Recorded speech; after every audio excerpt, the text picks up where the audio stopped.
¿qué tal? Bienvenidos. Hoy vamos a tocar un tema, pues, bastante oscuro. Nos vamos a Houston, Texas, principios de los 70s. Así es. Una época que se suponía tranquila en esos suburbios, pero que entre 1970 y 1973, pues se vio sacudida por un montón de desapariciones de chavos. Exacto. Y detrás de todo esto estaba una figura. Dean Corll. Lo apodaban el asesino de la caja de dulces. Hoy vamos a explorar qué pasó en lo que se conoce como la masacre de Houston. Sí, la idea es tratar de entender los hechos, ¿no? ¿Quién era este tipo, Corll? ¿Cómo funcionaba con sus cómplices, que además eran muy jóvenes, David Brooks y Elmer Wayne Henley? Y bueno, el destino de las víctimas, que es terrible. Pero también, y esto es crucial, ¿cómo es que nadie se dio cuenta? ¿Qué falló para que esto siguiera por tanto tiempo? Vamos por partes. Corll nació en Indiana. Dicen que era un niño más bien reservado. Ya en Houston trabajó en la fábrica de dulces de su familia, De ahí el apodo, ¿no? El hombre de los dulces. porque les regalaba dulces a los niños del barrio. O sea, una imagen totalmente inofensiva. Totalmente. Una fachada, pues. Pero detrás escondía, bueno, ya sabemos qué. Y para llevar a cabo sus planes, empezó a buscar ayuda. Primero reclutó a David Brooks. ¿Cómo lo convenció? Pues con lana, con regalos, la idea era que Brooks le llevara a otros adolescentes. La manipulación económica, digamos, fue lo primero. Y luego entró Elmer Wayne Henley. Él tenía, parece, una situación familiar difícil. Sí, exacto. Y aquí la cosa se pone más compleja. Se dice que Henley al principio no sabía bien de qué iba todo. Quizás pensaba que era algo de, no sé, fiestas o algo así. Pero siguió colaborando incluso después de saber la verdad. Híjole, eso habla mucho del miedo o la manipulación que Corll ejercía sobre ellos, ¿no? Definitivamente. Es una dinámica muy turbia.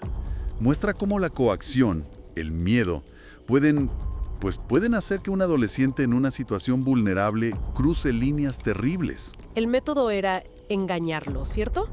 Les prometían fiestas, alcohol, drogas. Sí, la carnada para atraerlos a la casa de Corll. Y una vez ahí, pues se acababa el engaño. Los sometía, a veces con esposas, y he leído de una tabla especial que él mismo hizo para inmovilizarlos. Así es. Una tabla de tortura, básicamente.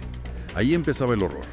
Abusos, torturas que duraban quién sabe cuánto tiempo. Tenía un cuarto preparado para eso con herramientas, cadenas. De espanto. ¿Y los asesinatos? ¿Cómo eran? Pues principalmente por estrangulamiento, a veces disparos. Y luego el problema de qué hacer con los cuerpos. Claro. Los enterraba. Alquiló un cobertizo para botes y ahí escondió muchos.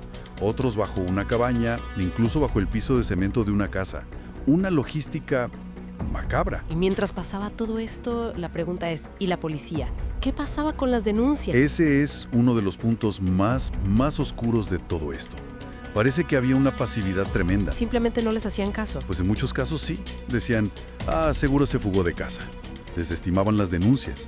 Las familias estaban desesperadas, pegando carteles, buscando, y nada. O sea, una falla total del sistema. Una falla que Corll supo aprovechar perfectamente. La indiferencia de las autoridades y el miedo de sus cómplices le dieron, pues, carta blanca por años. Es terrible pensar en eso. Pero esta situación tan tensa tuvo que tronar en algún momento, ¿no? Para Henley, sobre todo. Sí. El peso era demasiado. El miedo a Corll también. Y todo explotó la noche del 8 de agosto de 1973. Henley llevó un par de amigos a la casa de Corll. ¿Y qué pasó? La cosa se salió de control. Corriol los ató a los amigos y a Henley y amenazó con matarlos a todos. No manches. También a Henley. Sí. Pero en ese momento, Henley, pues, reaccionó.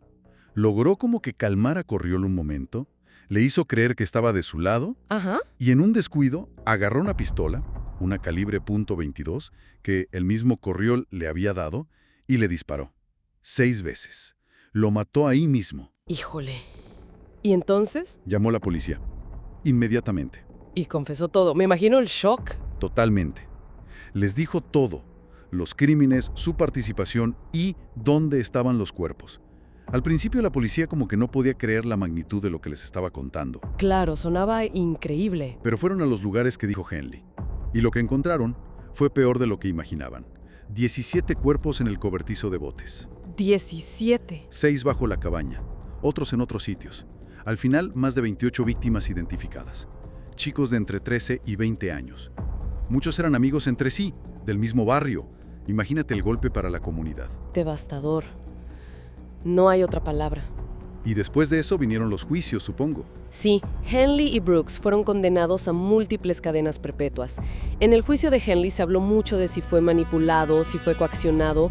Es un debate que sigue, de hecho, hasta dónde llega su culpabilidad. Es complicado. ¿Y en Houston qué secuelas dejó todo esto? Pues hubo cambios en cómo la policía investigaba las desapariciones, eso sí. Hay placas conmemorativas para las víctimas. Pero más allá de lo oficial, quedó pues un miedo, una desconfianza profunda en la comunidad. Claro, la idea de que algo así pudo pasar, que alguien como el hombre de los dulces, Exacto. que el mal puede estar escondido detrás de la cara más amable. Entonces, resumiendo un poco, tenemos la doble vida de Coral, el papel tan complejo y terrible de Henley y Brooks, la brutalidad de los crímenes, las vidas jóvenes perdidas y, muy importantemente, la falla de las instituciones. Sí, yo creo que su último es clave. Este caso es aterrador no solo por la maldad de Coral, sino porque te muestra cómo la indiferencia, la negligencia de un sistema puede permitir que pasen estas cosas. Es un recordatorio de que hay que escuchar, hay que tomar en serio las alarmas. Y nos deja pensando, ¿no? La historia de El hombre de los dulces te obliga a cuestionar lo que ves. ¿Cómo confías en tu entorno después de saber que el horror puede estar, pues ahí, disfrazado de normalidad? Una pregunta difícil, muy difícil.